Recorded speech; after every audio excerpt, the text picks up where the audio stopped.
자, 뭐 그냥 하기 생뚱맞으니까 시작기도 바치고 하겠습니다. 성부와 성자와 성령의 이름으로 아멘. 하늘에 계신 우리 아버지, 아버지의 이름이 거룩히 빛나시며 아버지의 나라가 오시며 아버지의 뜻이 하늘에서와 같이 땅에서도 이루어지소서. 오늘 저희에게 일용할 양식을 주시고 저희에게 잘못한 일을 저희가 용서하오니 저희 죄를 용서하시고 저희를 유혹에 빠지지 않게 하시고 악에서 구하소서. 아멘. 성부와 성자와 성령의 이름으로 아멘. 네. 반갑습니다.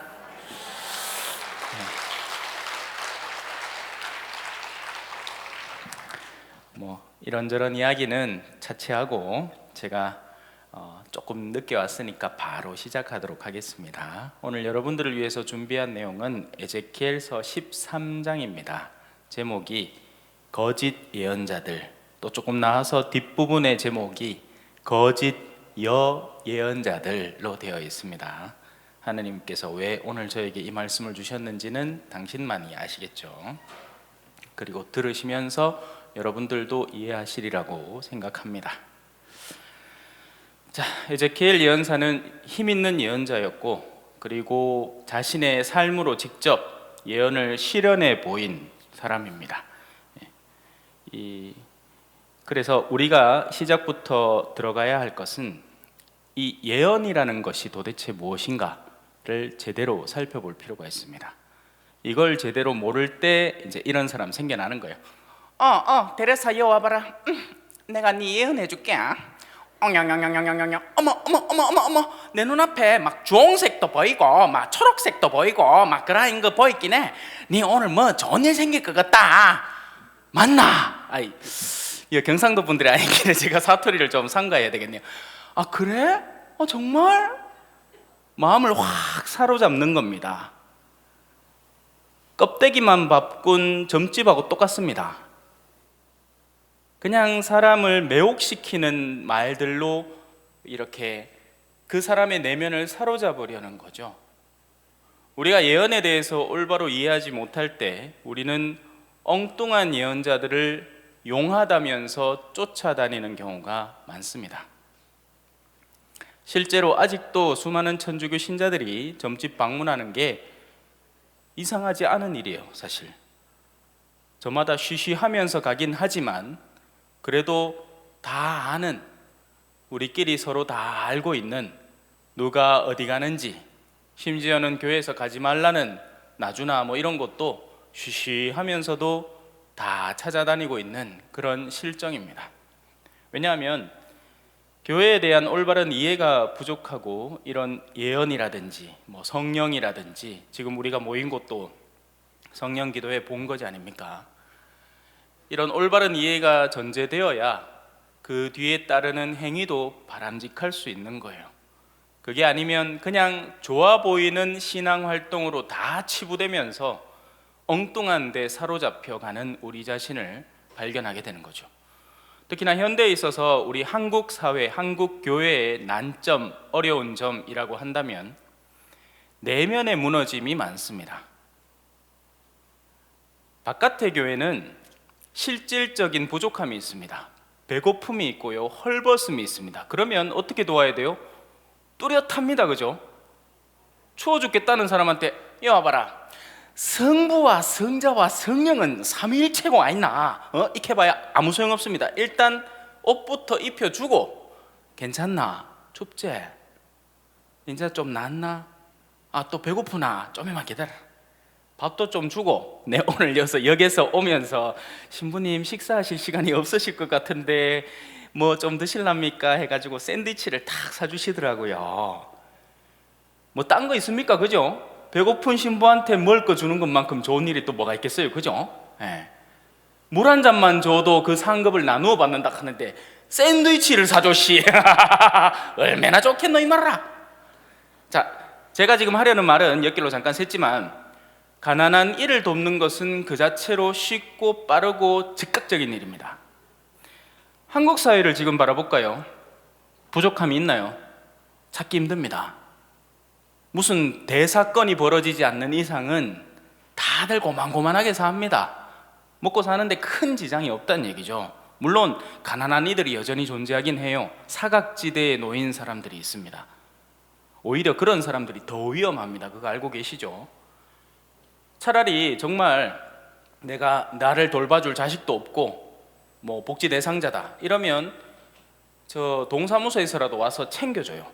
헌데 자식이 뻔히 있어. 그 자식은 잘 살아. 외제차 몰고 댕기.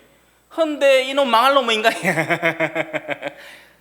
일하려고 저 부른 거 맞죠? 험한 소리 좀 들으려고 큰지요. 예. 그 망할 놈의 인간이 부모를 찾아보도 안 해. 근데 부모가 지금 뭐가 필요한지 뭐가 어떤지 동네에서 관심도 없어. 이러니 나중에 죽고 나서 3개월 뒤에 백골로 발견되고 이렇게 사는 겁니다. 이게 무슨 위기일까요?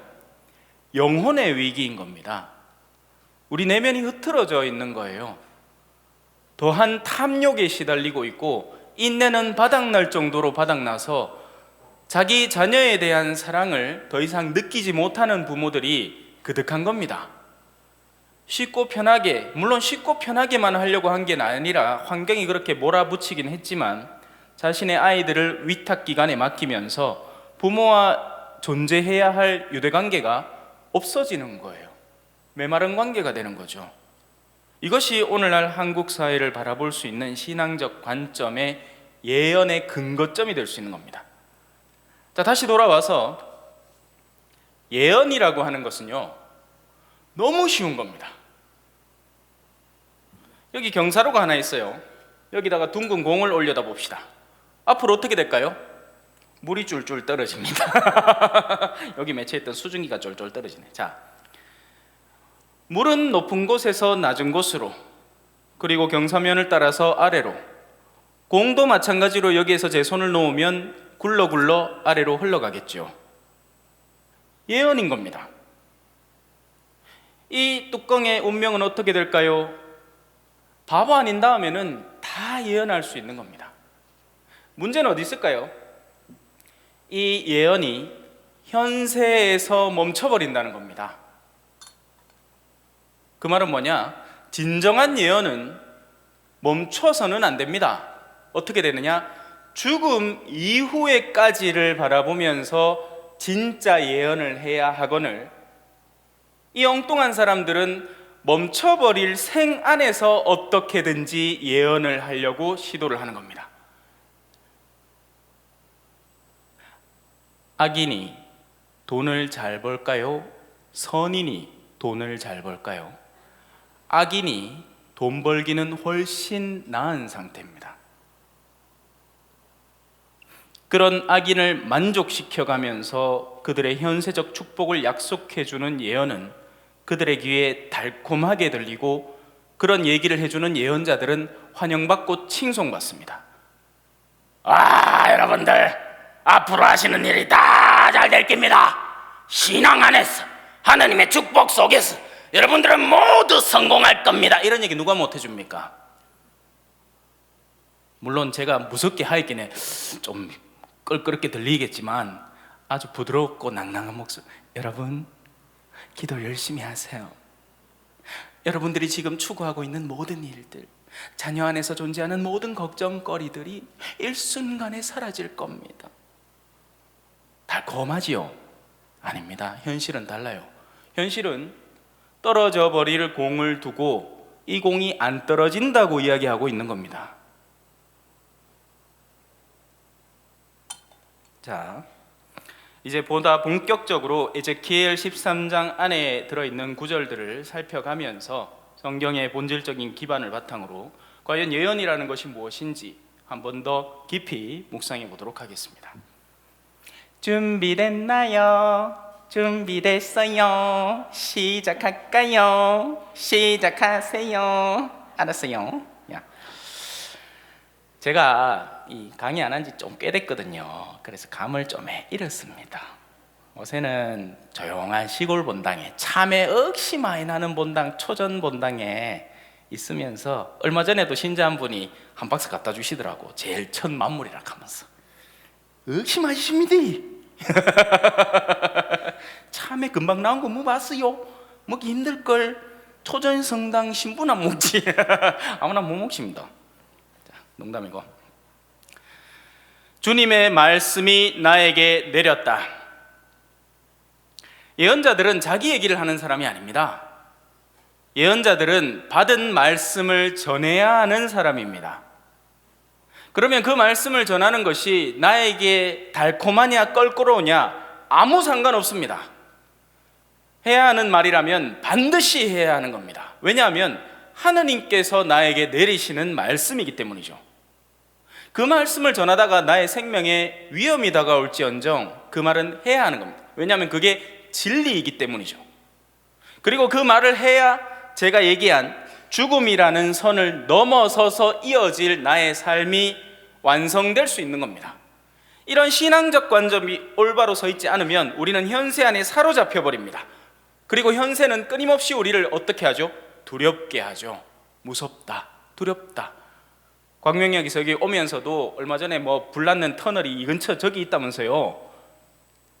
저는 오늘 처음 알았습니다. 물론 그 사건 자체는 알았는데 그게 이렇게 코앞에까지 내가 마주할 수 있을 정도에 가까운 위치에 있는 줄은 오늘 처음 알았습니다. 그런 사건들을 들으면 어떻게 돼요? 지금 터키의 지진 소식, 사망자가 뭐 처음에는 2,000명이었다가 갑자기 7,000명 됐다가 지금은 12,000명에 예상치가 20만 명이라고도 합니다. 그 일이 우리에게 일어나지 말라는 법이 있나요? 6.25 전쟁 직전까지만 해도 아무도 그런 일을 예상하지 않았던 겁니다. 어느 날 갑자기 구르릉 광광 하면서 쏟아져 밀려 내려오는 거죠. 그런 소식들은 끊임없이 우리를 두렵게 합니다. 왜냐고요? 두려움이라는 것은 죽음에서 기인하는 겁니다. 맞죠? 내가 직장에서 잘려. 그럼 마음이 어떻겠습니까? 여러 가지 복합적인 마음 속에 두려움이 자리 잡습니다. 왜? 직장이 없으면 벌이가 없는 거고, 내가 벌지를 못하면 집세며 기름값이며 가스값이고 차값이고 뭐 다 못 내는 거예요. 그러면 어떻게 될까요? 궁핍해지겠죠. 가난해지는 겁니다. 그리고 그 극심한 가난 속에서 고통들이 시작되겠죠. 그러니 죽음이라는 것이 그 두려움의 이면에 숨어 있는 겁니다. 무서워해라 이렇게 하는 거죠. 네. 왜? 너희는 다들 죽을 테니까. 어떤 형태로든 아무리 잘 살아도 아무리 피부가 팽팽해도 요즘 마돈나 성형수술한 거 보셨어요? 여러분 마돈나 알지요? 예? Like a button 하면서 막 춤추던 가 있잖아. Just like the berry of time. 가 옷에 어떤지 아십니까? 나 60대가 젊어 보이고 싶어가 땡길 대로 다 땡겼네. 여 땡기고 여 땡기고 여 땡기고. 농담이에요 진짜. 번쩍번쩍하긴 해. 근데 이상해요. 네. 그 이면에는 죽음에 대한 두려움이 있는 거죠. 우리 모두는 그 두려움에 직접 간접적으로 시달리는 겁니다. 연세가 많으면 많아질수록 친구들이 하나씩 둘씩 곱고 희던 그 손으로 넥타이를 메어주던 그대가 죽어버렸구만 하는 게 그 노래의 핵심입니다. 당신은 이미 가고 나는 이제 당신을 추억하면서 우리 결혼하던 때 떠올리고 학교 가던 때 떠올리고 나를 그렇게 돌봐주던 때를 떠올리고 하는데 인자 당신은 없구만 하는 그 소리입니다. 신앙을 왜 갖느냐? 가장 그 근본적인 죽음에 대한 두려움을 해소하기 위해서입니다. 왜? 우리는 죽어도 죽지 않는 거예요. 생명이신 분에 대한 확고한 신앙 안에서 우리는 첫 번째 죽음을 맞이합니다. 이건 제 표현이 아니라 묵시록에 나오는 말입니다. 첫 번째 죽음이 존재합니다. 우린 모두 죽게 돼 있어요. 이 지상의 생명에서 벗어나는 겁니다. 누군가에게는 그게 벗어남이고 누군가에게는 그게 상실이겠죠. 무언가를 꼭 쥐고 붙들고 있는 사람에게는 인자 내놔 인자 내놔 하고 확 뺏어가면 상실이 되지만, 아이고 막 가갈라면 가가 있어 막내 어쩔 수 없어 손가락 하나는 얹어놓고 있는데 뭐 필요하세요? 들고 가 있어. 아이고 인자 피나네. 마치 시메온의 노래처럼 주여 이제야 당신 종이 평안히 죽음을 맞이하게 되었나이다. 제 눈이 당신의 구원을 바라보았기 때문입니다. 이제는 죽어도 여한이 없습니다. 아니 오히려 죽고 싶습니다. 미련 때문인가 봐. 죽기 싫어갖고 그지요. 땡기 쌓고 그지요. 죽기 싫어갖고 그지요. 막 나이 많이 들어서도 막 돈줄을 막 꼭 쥐고 내 끼다 자석들이 와갖고 이제 하이에나로 변해갖고, 전에는 자석들이 그래도 좀 봐줬어. 곱상곱상하게 어머니 괜찮으세요? 뭐 전화도 좀 하고 왜 유산 받을 게 있으니까. 근데 이제 갈 때쯤 됐다 싶어 있긴 해. 어머니 이제 요양원에 가셔야 되지 않을까요? 당신이 가야 이 집을 빨리 처분해서 우리가 농갈라 먹지요.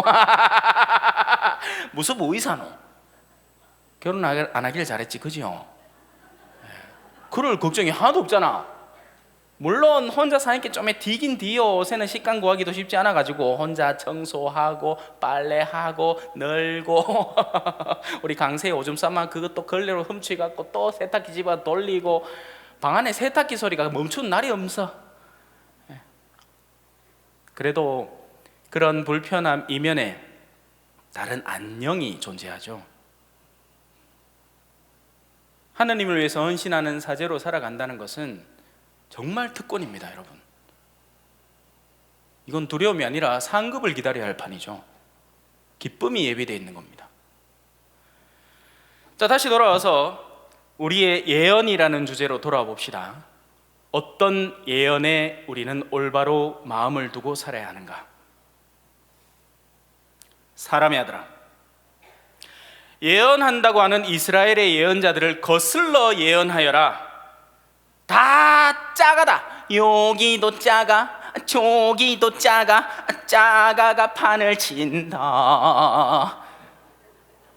왜냐하면 그들은, 제가 얘기했죠, 하느님께서 주신 메시지를 사람들에게 전해야 하는 입장이 예언자입니다.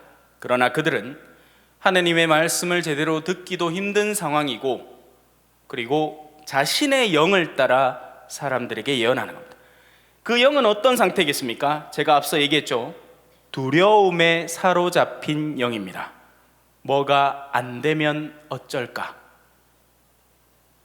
그래서 그것이 되게 하는 방법 가운데 세상 안에서의 가장 훌륭한 방법은 뭐니 해도 돈이 빠밤 이겁니다. 이거 두려움에 사로잡힌 사람들의 특징은 세속의 힘에 기대는 겁니다. 그래서 예수님은 제자들을 보내면서 야, 니 그거 가지 마라.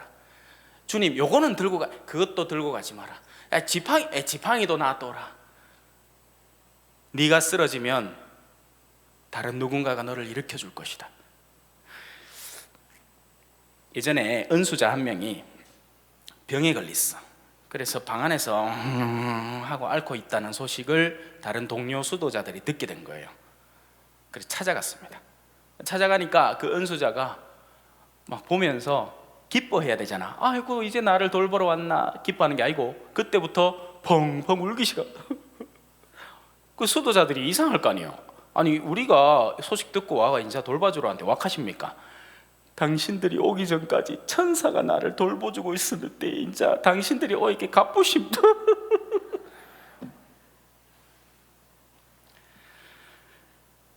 예언한다고 하는 이스라엘의 예언자들을 거슬러 예언하여라. 제 마음대로 예언하는 자들에게 말하여라.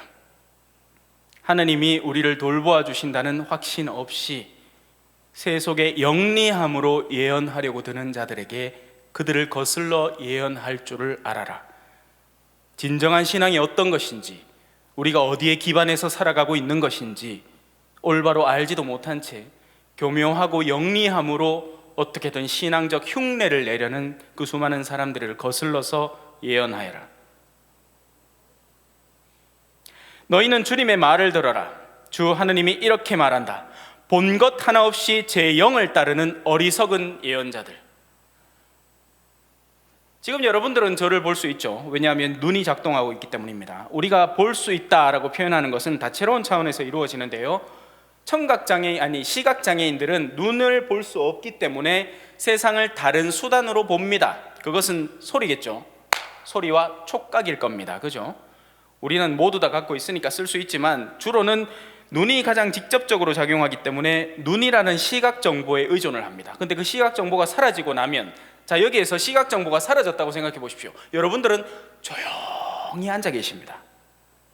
그 가운데 한 자매가 하고 방귀를 그러면 이 시각장애인에게는 그 순간에 그 소리가 들려오는 지점에 존재감이 확 늘어나는 거죠. 이런 상상으로 영적 시각으로 들어간다고 생각을 해보십시오. 여러분들은 무엇을 볼 것입니까?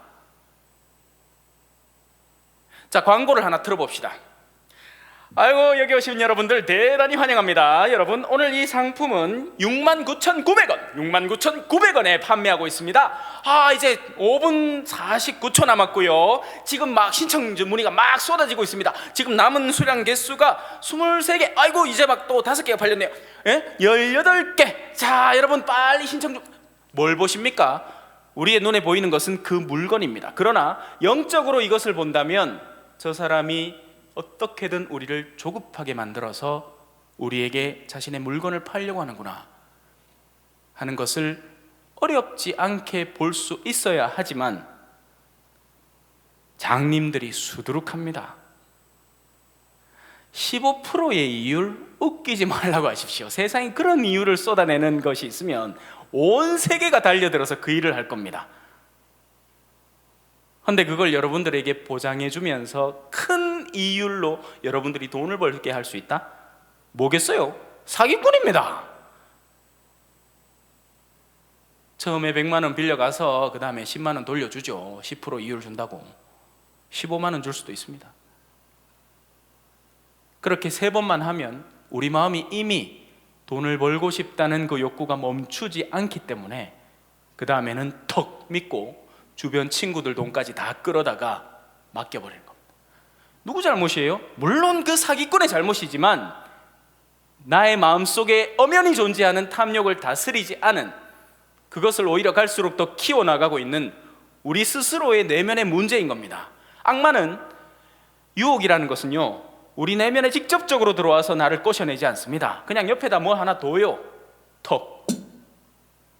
그러면 우리가 스스로 저거 맛있겠는데,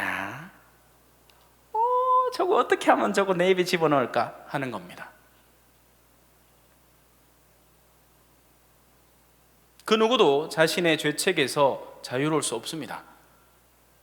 탓이 없는 죄는 자기 탓이 아니죠. 그런 장님 상태를 우리가 꾸준히 유지할 때 우리는 볼 수 없는 겁니다. 그런데 그런 일들을 예언자가 한다?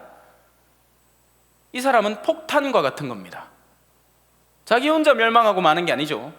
다른 사람들에게 하느님의 메시지랍시고 전하면서 다른 사람들의 내면들을 더 깊은 구렁텅이로 몰아넣는 더 중죄를 저지르고 있는 겁니다. 본 것 하나 없이 제 영을 따르는 어리석은 예언자들. 그래서 그들이 유일하게 두려워하는 하나의 대상은 군중들의 심리입니다. 사람들이 나를 어떻게 생각할까? 왜냐하면 그들의 마음을 사로잡아야 나의 현세적 기반이 튼튼해지기 때문이죠. 오늘 좀 주제가 무겁다, 그지요? 오늘 인상들이 마스크를 찌갖고 더 모르겠다만서도 엄숙하네. 원래 제 스타일은 아닌데 오다가 보이긴 해. 이게 눈에 들어오더라고요. 자, 이스라엘아, 너희 예언자들은 폐허 속의 여우와 같다. 주변은 다 무너져 있는 가운데 숨을 곳도 많겠다. 그 가운데 여우라는 동물은 우리 구전 동화에서도 나오죠, 그죠? 구미호가 여우 아닙니까, 그죠? 꼬리 9개 탁 달려갖고 막 남자 꼬시는데 특화되어 있습니다. 한 바퀴 이 제주 너무 막 사람으로 떡 변해갖고, 그죠? 너희는 성벽이 무너진 곳으로 올라가지 않았다. 우리 교회는 흔히 도성으로 이 비유가 됩니다. 그리고 성문이 있죠. 어떤 곳에는 이제 동서남북 네 곳에 성문 3개씩 4, 3, 12 해서 12지파와 12사도들을 상징적으로 드러냅니다. 우리는 굳건한 성벽을 세우고 살면서 동시에 사람들에게 오픈할 수 있는 성문을 갖고 있는 탄탄한 성입니다. 갇혀 있는 것만도 아니고 무턱대고 여는 것만도 아닙니다. 선별해서 누구든지 들어올 수 있게 문을 열지만 아무나 들어올 수는 없는 성인 거죠. 그런데 그런 성이 성벽이 무너졌다고 생각을 해보십시오. 문도 벽도 아무 소용도 없는 겁니다. 이미 벽이 무너져 버렸기 때문에 그야말로 속된 말로 개나 소나 다 들어오고 다 나가는 겁니다. 옛날에는 교회가 깐깐했습니다. 그죠? 네. 자, 더 옛날에는 우리 교회의 역사는 대충 이래요. 항상 시작점에서는 박해가 따라옵니다. 그래서 진짜 신앙인만이 신앙의 맛을 알아서 성 안으로 들어와서 더 그러니까 더 그 성의 가치를 드높여 줍니다. 우리 순교 시대 때도 그랬고요. 믿는다 하면 지기 뿌는데 왜 합니까? 요새 여러분들 믿는다 하는데 누가 지기요? 어서 오라 하지요. 나도 본다 해서 극하고 있는데, 아이고 예비자 교리 들으시려고요. 아이고 어디서 성사 보시려고 고의 보석이 좀 세나? 그나마 주님에게도 한 번만 마치 있어. 지금은요, 교회의 시대 가운데에서 교회가 그렇게 고된 고난을 통해서 시작점을 가지고 그리고 성장하는 교회가 있지 않습니까? 그리고는 그 성장세가 어느 정도 지속되다가 이제는 어느 정도 마무리되는 시기에 남은 일은 뭐겠습니까? 구조작업하고 있는 겁니다. 생존자들 모으고 있는 거예요. 지금은 우리 교회가 성장하는 때 그 성장세를 완전하게 하는 때 아닙니다. 주변을 둘러보십시오. 여러분들은 아직까지 수도권 내에 본당이 있어서 잘 그렇게까지 느끼지 못할지는 모르지만 지방에 있는 우리 가톨릭 교회들은 이미 문 닫을 준비하는 게 맞습니다. 저희 본당만 하더라도 어르신 빼 없어요. 우리 성당에서 누가 제일 어린지 아세요? 그게 나야. 둠바 둠바 두비두바. 어제 레지오 떡 갔는데 그 레지오도 레지오, 다른 레지오 중에서 꽤나 젊은 축에 속하는 우리 본당 청년 레지오인데 얼마 전에 제일 마지막 멤버가 60세랍니다. 갈 때까지 간 거죠. 남은 일은 한 분씩 한 분씩 장례로 보내드리면서 이제 문 닫을 준비하면 돼요. 교회의 현실을 직시해야 됩니다. 우리가 어떤 교회를 살고 있는지. 성벽이 무너져 내린 교회. 신앙의 본질적인 가치는 온데간데 없고 그냥 남아있는 사람들끼리 짬짬이로 행사나 하고 성지순례나 하고 또 그런 성지 개발이나 해서 어떻게든 또 지방에 이런 재정이나 좀 땡겨오고 그것도 농갈라 먹기 하고 성벽이 무너져 있습니다. 성벽이 무너지면 어떤 일이 벌어지죠? 그 성벽 안을 노리던 존재들이 쉽게 들어옵니다. 세속의 사고. 우리는 교회는 세속과 함께 가야 됩니다. 그래야 선교도 하고 뭐 사람을 만나고 해야죠. 그러나 세속 정신이 우리 안에 깃들기 시작할 때 우리는 안에서부터 내부적으로 무너져가는 겁니다. 그래서 성벽이 무너지면 가장 먼저 그 성벽이 무너진 곳을 알아보고 그 보수공사를 시작해야 됩니다. 그 역할을 누가 할까요? 초병들이 해야죠. 지켜보고 있다가 어느 성벽이 무너졌나? 교회 안에 가정이 무너지고 있으면 거기에 보수공사를 해야 되고요. 교회 안에 교리 교육이 약화되고 있으면 거기에 보수공사를 해야 됩니다.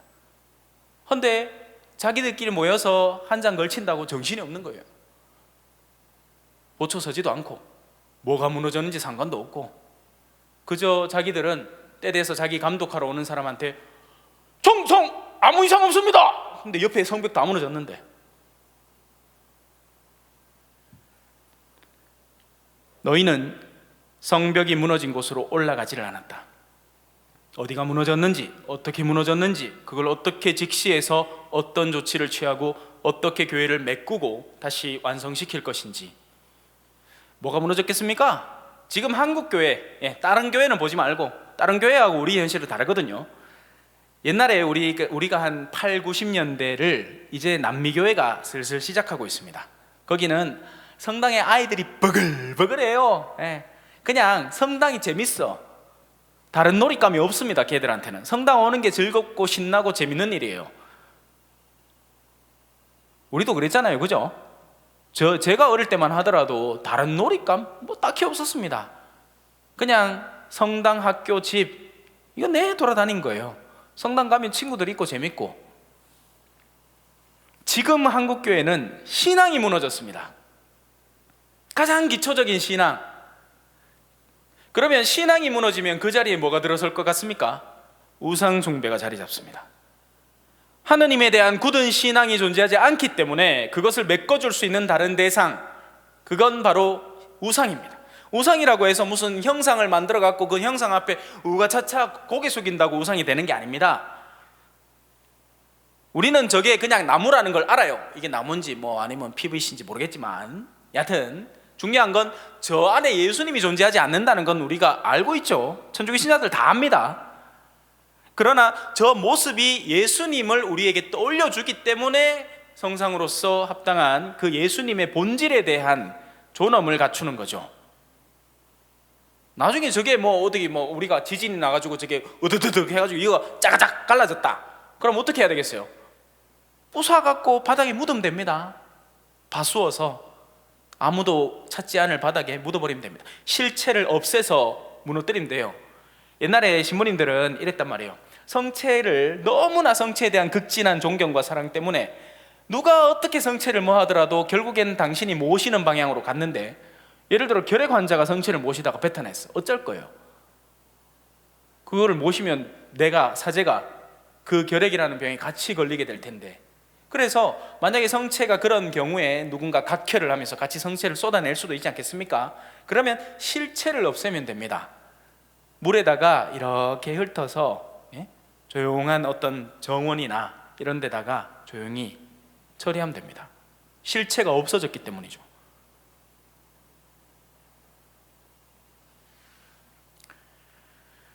성벽이 무너져 있습니다. 우리의 신앙이 망가져 있습니다. 그게 증거가 뭐냐? 옛날에는 아들이 성당 안 간다. 어쨌습니까? 저 폐가라도 성당을 보내십니다. 어디서 이놈 시키게 지금 네 오늘부터 밥 먹지 마. 밥을 안 먹어도 성당 가야 되는 거야. 근데 지금 어때요? 야야 성당 댕기나? 어머요, 아이고 내 지금 바빠 죽겠구만. 좀 작작하 있어. 내가 얼마나 바쁜지 압니까? 월요일에 챙겨가고 화요일에 뭐 하고 원래 주일까지 내가 시간이 하나도 없구만. 또 성당 가라 갑니까? 그래 미안타.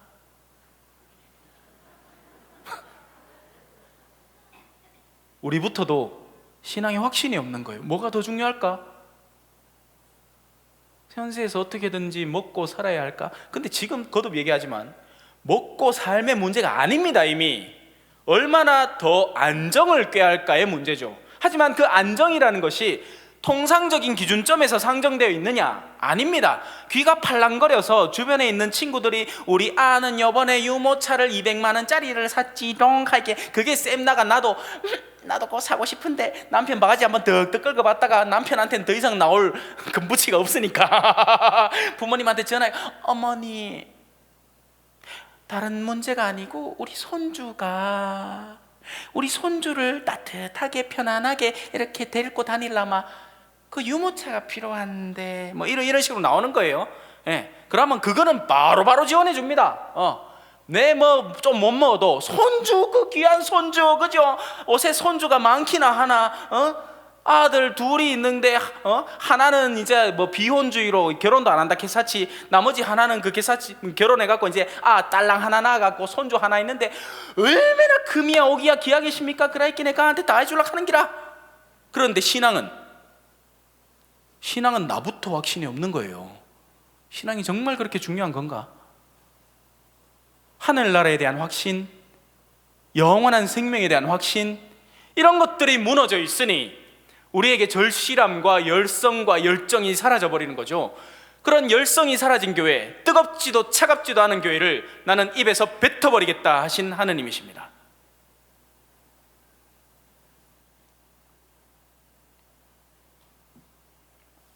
간만에 특강하기 좋네. 소리 바락바락 질러대고 우리 본당에서 잘못 소리 지르면 어르신들 충격받습니다. 여야 내가 그죠? 제가 그냥 초대받은 존재니까 괜찮잖아. 근데 우리 본당 신자분들은 막 잘못하면 막 뒤에서 수근수근대고 막 조심해야 됩니다. 주님의 날에 전쟁이 벌어졌을 때 흔히 이제 이런 날을 아마겟돈이라고 표현하죠. 마지막 대전쟁의 날. 우리는 그런 날들을 막 이상하게 상상합니다. 영화를 요새 하도 많이 봐가지고 무슨 대전쟁의 날이다 하면 막 이 군대 둘이가 앞에 붙어갖고 우와 하고 달려가갖고 막 서로 창으로 찌르고 칼로 찌르고 그런 걸로 상상을 해요. 그러나 이 성경에서 묘사되는 수많은 것들은 우리 생의 범주 안에서 체험할 수 있는 살가운 이야기들입니다. 먼 훗날에 벌어질 제2차 한국대전쟁 이런 게 아니라 이미 여러분의 삶 속에서 벌어지고 있는 영적 전쟁을 추상화해 놓은 거예요. 형상화해 놓은 겁니다. 비유적으로 표현한 거죠. 끊임없이 공격이 밀려 닥쳐오고 있습니다. 유튜브 조금만 봐도 전에는 아무 생각 없던 어떤 물건에 대해서 요새 이런 게 있나? 아이고 요거 내 갖고 싶은데 사고 싶은데 어떻게 살까? 거기서부터 내 내면 속에 전쟁이 시작되고 있는 거죠. 그리고 그 전쟁은 여러분들이 신앙 안에서 성장하면 할수록 더 격렬해집니다. 아세요? 하느님은 정말 오묘한 분이라서 전쟁할 능력이 없는 이에게는 달콤한 사탕을 주세요. 크라고.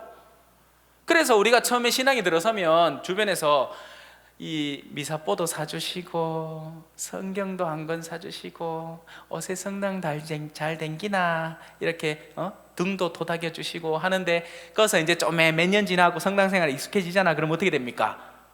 봉사, 이것도 봉사 하락하고 저것도 하락하고 하면 할수록 마음이 기뻐지는 것도 아니고 또 봉사 그 단장하고 맨날 부딪혀 싸우기나 뒤따 싸워가지고 막 성질 먹어치나고 익하고 있는 거예요. 왜? 그런 시련과 도전거리에 적합한 수준으로 성장했기 때문이죠. 여러분들이 지금 마주하고 있는 여러분들의 배우자들, 여러분들의 가족 환경들, 여러분들의 직장 환경들은 여러분들이 신앙인인 동안 하느님께서 디자인하셔서 여러분에게 가장 적합한 영적 수련의 환경으로 만들어 놓으신 자리입니다. 저도 마찬가지고요. 그래서 저라는 사제를 처음에는 남미라는 환경에 두셨어요. 시기 고생해보라고. 그 고생하면서 한국물 다 빠졌습니다. 만약에 제가 그거 안 갔잖아요. 그럼 지금 오늘날에 지금 제가 19년 차 사제인데 여기 오겠습니까? 내가 만닿고 전화 딱 받으면 아니 전화를 하지도 않겠지만 전화를 받더라도 아하 죄송합니다 제가 그까지 가고 그건 안 되네요 이렇게 하고 말지. 물론 한국 신부님들 다 그렇다는 얘기는 아니지만 한국에서의 사제 활동이라는 것은 굉장히 그런데 익숙해지기 쉬운 환경입니다. 돈 많은 신자들 만나가지고 골프 치기 쉬운 환경이고요. 값비싸고 호화로움에 길들여지기 쉬운 환경이죠. 왜냐하면 여러분들이 억시 챙기잖아, 그지요? 남미 같은 데 가면 챙겨주기도 뭐해. 한날은 챙긴다는 게 이런 거라. 남미의 사무실에 딱 앉아 있잖아요. 그러면 한날 어르신이 와갖고 비닐봉지 까만 거 하나 들고 와갖고 깨재재. 우리 만약에 여러분들 길에서 만나면 거지락 할기라. 그분이 신부님 와예 네 딴 거는 드릴 게 한 개도 없고 이거라도 드시라고 떡 까보마 자기 집에서 닭이 하루하루 낳은 거 한 일주일치 모아갖고 저한테 갖다 주는 거예요. 그런 선물 받으면요 물 다 빠집니다. 얼마나 고맙고 귀하고 아름다운 선물이에요. 그렇지 않으면 내면에 장림성이 생기는 거죠. 하느님의 본격적인 메시지는 우리를 끊임없이 더한 환경으로 밀어 넣을 텐데, 내가 이 세속이라는 데 물들어 버리고 성벽이 무너진 상태를 그대로 유지해 두면 거기에서 탐욕과 이기심, 허영 같은 것들이 우리 마음속을 침해해 들어오는 겁니다. 그래서 훗날에 더 큰일이 벌어질 텐데, 주님의 날에 전쟁이 벌어졌을 때 굳게 서 있을 수 있도록 막 공격을 처음에는 그냥 화살을 한번 쏴봤다가, 여러분 공격을 어떻게 하겠습니까? 처음에는 약한 걸로 갈수록 강한 걸로 해야 공격이죠. 처음에 해머로 막 때리다가 안 되니까 나중에 고망치 들고 오면 이게 말이 됩니까? 그럼 멍청한 사람이 어디 있어요? 그래서 예수님께서 사막에서 광야에서 시련을 당하실 때도 악마는 제일 처음 들고 온 게 가장 약한 시련이었던 겁니다. 그게 뭐였어요? 돌을 빵으로 만들라는 거죠. 생존하기 위해서 노력해보지 않겠니? 그런데 우리 지금의 한국의 신앙인들은 이 첫 번째 단계의 유혹에서 덜덜덜덜덜 떨고 있는 겁니다. 내가 못 벌어먹고 죽을까 봐. 하늘에서 날아다니는 새도 입히시는 분이 여러분들이 진짜 신앙을 갖고 있는데 생존을 위협하게 두시겠습니까? 아니에요. 그렇지 않단 말이에요.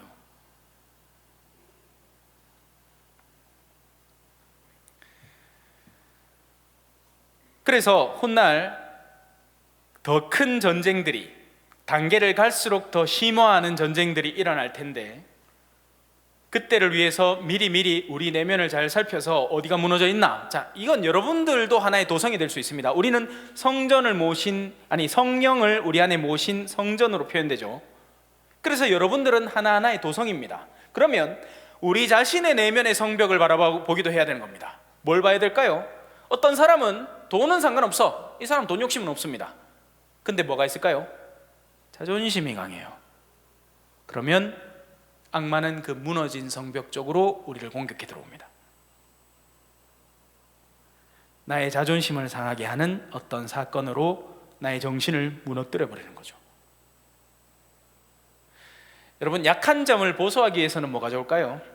그 약한 점을 마주하고 솔직하게 대응해서 나 자신의 부족한 힘을 하느님으로부터 조력을 받으면 됩니다. 그런데 우리가 취하는 행동 패턴은 뭐냐? 도망가 버립니다. 그 일을, 제가 어느 본당에, 지금까지 제가 수많은 임지를 거쳐왔지 않겠습니까? 어느 본당에 갔어요. 지금까지는 한 번도 겪어본 적이 없는 사건이 벌어질 본당입니다. 네. 그럼 저의 방법은 뭐겠습니까? 주교님 찾아가서, 주교님, 나 이 본당 못하겠습니다, 바꿔주이소, 이렇게 해야 됩니까? 아닙니다. 예수님은 제자들을 파견하시면서 어느 고을이든지 너희를 받아들이면 차려주는 것을 먹으라고 했습니다. 도망가서는 안 되는 거예요. 나의 가족, 도망가고 싶죠? 어떤 때는. 물론 좋은 가족 얘기를 하는 게 아닙니다. 여기는 특강의 자리니까 좀 극단적으로 안 좋은 쪽으로 이 상상의 나를 펼쳐봅시다. 내 남편 도망가고 싶죠? 바꿔달라고 사정없이 하느님께 떼쓰고 싶지 않습니까? 아닙니다. 그 남편이 존재해야 내 안에 있는 여러 성벽들 가운데 지금 내가 고난을 겪고 있는 그 약한 성벽을 내가 인지하고 하느님께 조력을 요청할 수 있는 겁니다. 남편을 바꾸는 게 대수가 아니라 내 안에서 내가 약한 그 부분, 그걸 메꿀 수 있는 거죠. 그리고 그런 보수공사를 진행하는 예언자가 진짜 예언자고요. 그냥 여러분 듣기에 좋은 말 해주는 사람이 아니라,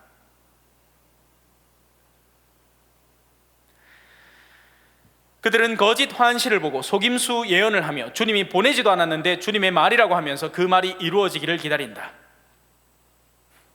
점쟁이 집 찾아가면 항상 한 소리 있습니다. 어머, 자매님, 이 뒤에 산 있죠? 우리나라에 산 없는 데가 없습니다. 그럼 맞다. 맞긴 뭐가 맞아?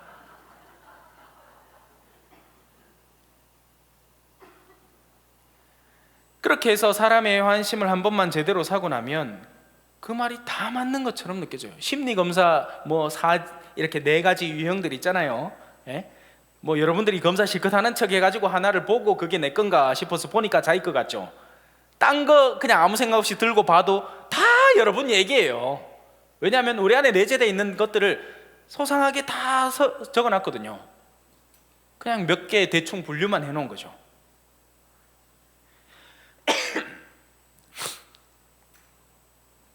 너희는 거짓 환시를 보고 속임수 점괘를 말하지 않았냐? 그러면서도 주님의 말이라고 하는데 나는 말한 적이 없다. 우리 신앙이 옛날부터 가져오던 것은 뚜렷한 하나의 방향성이었습니다. 그것은 하느님이었고 그분을 향해서 나아가는 여정으로서 그 여정은 예수 그리스도를 통해서 우리에게 왔고 그 예수 그리스도께서는 우리에게 몇 가지 뚜렷한 지점들을 주셨어요. 뭐겠어요? 순환, 고생한다는 겁니다. 하느님께 나아가기 위해서는 고생하는 거예요. 너희는 내 이름 때문에 모든 이에게 미움을 받을 것이다. 두 번째가 뭡니까? 죽는다는 겁니다.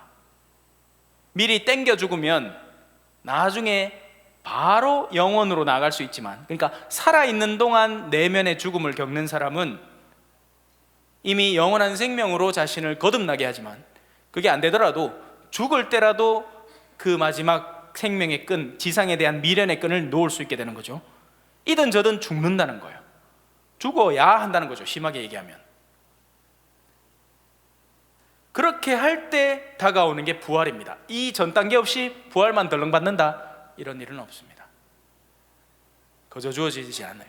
부활이라는 것은 내가 가서 누리게 될 아름다운 환경인데 그걸 누릴 내면의 자세가 없으면 그걸 어떻게 누립니까? 천국에 갔는데 내가 제일 싫어하는 사람이, 그 사람은 정작 신앙에 대해서 깨우침을 얻어서 그 자리에 가 있어. 근데 내가 그 사람을 아직 미워해. 그럼 나는 천국에 합당한 사람일까요?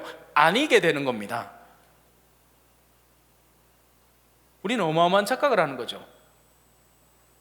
영원이라는 곳은 하느님께서 디자인하신 아름다운 곳입니다. 내가 욕구하는 것이 완벽하게 이루어지는 유토피아가 아니라요. 우리는 하나님의 나라에 가야 돼요. 그래서 뚜렷한 하나의 목적지와 뚜렷한 길이 존재하는 겁니다. 나는 길이요 진리요 생명이다 하신 예수 그리스도의 십자가가 오늘날 우리 현세에서 주어진 우리에게 분명한 길과 여정이 되는 거죠. 그런데 적지 않은 이들은 바로 이 십자가에서 도망다니고 있는 겁니다. 자신의 배를 우상으로 섬기면서요. 나의 욕구, 내가 원하는 것.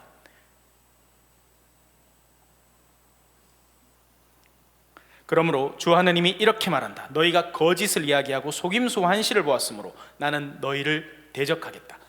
여기에 대한 두려움이 사람들이 별로 없습니다. 하느님을 대적해서는 아무것도 안 되게 돼요. 세상에 아무리 강력한 사람이라도 끝까지 맞서다가 죽어버릴 수 있습니다. 그래도 상관없어요. 그러나 하느님을 대적한다? 자, 그 일이 어떻게 일어나느냐? 다른 죄는 다 용서받을 수 있다. 성령을 거역하지만 마라. 이거하고 똑같은 말입니다. 악한 사람도요, 선의 가치를 알기 때문에 악을 유지할 수 있습니다. 악한 사람도 지 자식한테 좋은 것을 먹이고 싶기 때문에 다른 사람 자식의 입에 있는 걸 빼앗아서 자기 자식한테 주는 거죠. 그런 선에 대한 가치에 대한 추구가 없으면 악인도 존재하지 않습니다. 선을 올바로 따를 줄 알아야 됩니다. 하느님께서 우리에게 바라시는 그 올바른 선의 방향으로 우리의 삶을 이끌어가고 나아가게 해야 됩니다. 속지 마십시오, 여러분. 여러분에게 거짓된 허황된 꿈을 안겨주는 헛된 예언에 속아 넘어가지 마시라고요. 2분 남았습니다. 아따, 시간이 왜 이렇게 빠르노, 그죠? 이거 끝나고 나서는 이제 안수 해드릴 거니까요. 준비하고 계시세요.